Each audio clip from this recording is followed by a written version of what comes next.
écart bi taxu ko toll noonu mais on démarre d'abord par ñi nga xam moom mooy l'Union sportive de Gorée qui est première de ce classement l'Union sportive de Gorée qui a du mal tey à concrétiser cette avance-là sur le Jaraaf de Dakar. Oui, parce que il y a quelques matchs où l'Union sportive de Gorée est en train de piétiner. Alors qu'ils étaient dans une lancée bi nga xam ni dañ doon gagner di gagner. Maintenant, en faisant beaucoup de matchs nuls et que l'adversaire qui est juste derrière toi accumule des victoires, là ça devient proche. La preuve, si le Jaraaf gagne demain, ce sera 3 points qui vont les séparer. Et ces 3 points-là, ce sera un match à couteau tranchant entre le Jaraaf et l'US Gorée. Et je pense qu'aujourd'hui, l'US Gorée devra commencer à revenir par rapport à ses victoires. Alemal qui a fait du beau travail depuis le début. Maintenant, ils ne perdent pas. Mais au fur et à mesure, quand on fait des matchs nuls, quand on perd des points, l'autre, il gagne, il commence à ranger d'autres points. Et arrivé à un moment, c'est lui qui va être en tête parce que vous avez beaucoup de matchs nuls, il accumule beaucoup de victoires. Donc je pense que la dynamique de victoire doit revenir au niveau de l'US Gorée s'ils veulent continuer à concurrencer. Parce que le Jaraaf, c'est une équipe qui revient d'une coupe africaine, qui a montré que c'est pas une mauvaise équipe. Parce qu'aller en Afrique, ne pas perdre à la maison, tranquillement, on l'a vu le match contre le meilleur de la poule, l'USMA. Et s'il y avait le penalty qui était sifflé pour le Jaraaf, ça aurait été autre chose. S'il n'y avait pas une bévue du gardien, ça aurait été une autre chose. Je pense que c'est une équipe qui aurait pu se qualifier, qui gagne la SEC ici à Dakar. Donc je pense que c'est une équipe qui est africaine, qui a les moyens, qui a de bons joueurs. Je pense qu'aujourd'hui, quand on est dans le niveau africain, on a un peu d'ascendant sur le football local. Et je pense que c'est ce que le Jaraaf est en train de faire. Maintenant, il va falloir continuer, c'est-à-dire demain, continuer cette dynamique, gagner. S'ils gagnent, ils vont avoir le courage. Comme l'a dit le coach Malick Daf, qui est en train de faire un travail super. Les gosses ont été boostés après l'élimination. Donc je pense que le Jaraaf aujourd'hui a ses chances de prendre le championnat entre les mains de ses joueurs.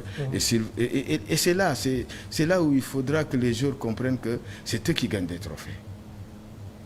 Au fur et à mesure qu'ils gagnent des matchs, au fur et à mesure qu'ils sont premiers, ils vont gagner des trophées. Et ce sera bon pour leur carrière de voir, j'ai gagné un trophée, la Coupe du Sénégal, j'ai gagné un championnat du Sénégal, j'ai été en Coupe d'Afrique où j'étais. C'est ça le footballeur qui doit faire. Donc je pense que ces joueurs-là, ils sont conscients de cela. Et derrière, il y a les dirigeants qui font le travail qu'il faut comme le président Cheikh Seck. waaw wolof baal leen ma de xam nga maa ngi jégalu waaw kon je pense que c'est une équipe qui est bien assise financièrement, qui est bien assise avec ses joueurs, un bon coach, un bon staff, Siré Dia, Cheikh Sidiba qui est le manager. Il n'y a que des footballeurs qui sont là-bas et qui constituent vraiment une grande équipe qui aujourd'hui montre à tout le monde que le football a besoin de ces pratiquants. Donc yow da nga jàpp ne avec cette coupe CAF disputée, Jaraaf dafa am benn marge boo xam ne am na ko ci kaw ces adversaires là qui sont tey ci peloton de tête bi. Mais écoutez, c'est comme quand la Jeanne d'Arc allait en Coupe d'Afrique, elle était toujours championne. 3 années de suite, la Jeanne d'Arc est devenue championne parce que il y avait des joueurs qui avaient ce nom. Le Teungueth FC a pris le championnat plusieurs fois parce que Teungueth FC allait en Afrique. Et quand on est en Afrique, on rivalise avec les meilleurs. Et avec ces rivalités, on arrive à avoir beaucoup plus d'expérience, beaucoup plus de ténacité, beaucoup plus de tourisme. Les entraînements sont beaucoup meilleurs que les entraînements qu'on fait localement parce que là-bas, c'est au vert qu'on est, on est tout le temps en regroupement, on fait des voyages. Si au vert, dañuy nekk regroupement, si souvent, di dem ay voyages, di récupérer bu baax, alors que ici, il faut le dire, nos joueurs, filles, dañuy récupérer péniblement. Dañuy récupérer pas après les entraînements ou après les efforts pendant les matchs. Mais ñi nga xam ne aujourd'hui dañuy nekk Afrique yaa ngi dégg di def ay regroupement dafay mel ni suñu équipe nationale locale yi. boo gisee dañuy performant. Regarde l'équipe nationale locale elle se trimballer aussi kaw ñëpp en Afrique. Et pourtant ces jours-là si biir championnat bi lañu nekk mais c'est parce que y a une bonne récupération il y a un bon regroupement les joueurs ñi ngi à l'aise bu baax loolu moo tax xam nga tey niveau bi dafay xaw a élevé un peu et je pense que le Jaraaf a toutes les chances am na chance yëpp pour jël championnat bi mais attention Alemal bi muy jël Gorée dafa jëloon championnat te fi mu nekk dafa nekk si lancé bi nga xam ni parce que amul défaite si li ma gis kon am na benn sañ-sañ boo xam ni war na mën a wax ni ba léegi maa ngi si. mais amul défaite mais y a eu des matchs nuls yoo xam ne doyen c'est dafa am goût défaite parce que tey boo xoolee tey le nombre de matchs nuls yi nga xam ne def nañu ko dernièrement. Sachant que le Jaraaf de Dakar amoon na 3 matchs en retard le Jaraaf ñëw na gagné na ci ñaar. dese na benn ak journée bi nga xam ne war na koo disputé donc le Jaraaf tey jii mu ngi doon calculer su gagné woon ces 3 matchs là dina ñëwaat à 3-4 points.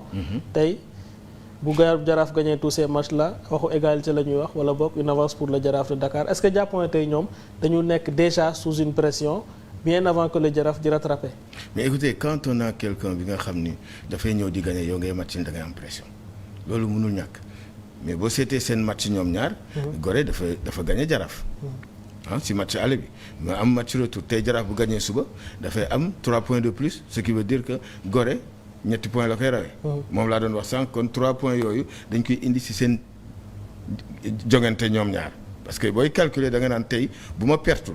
yaa ngi dégg di gagner. est-ce que tu comprends moom miy gagné leen fan la différence bi fan lay amee mooy si goal average bi ak sunu match ñun ñaar. bu ma ko gagné mooy dama koy romb. est-ce que Gorée aussi loolu lay xalaat ni Jaraaf bu ma perte Jaraaf bi ngi gagné man mes prochains matchs waratuma perte. parce que aujourd'hui bu dee Jaraaf dafa gagné match bi suba ñu dem Gorée match ni laat Jaraaf gagné waat kon Jaraaf may jël pay. justement du dëgg.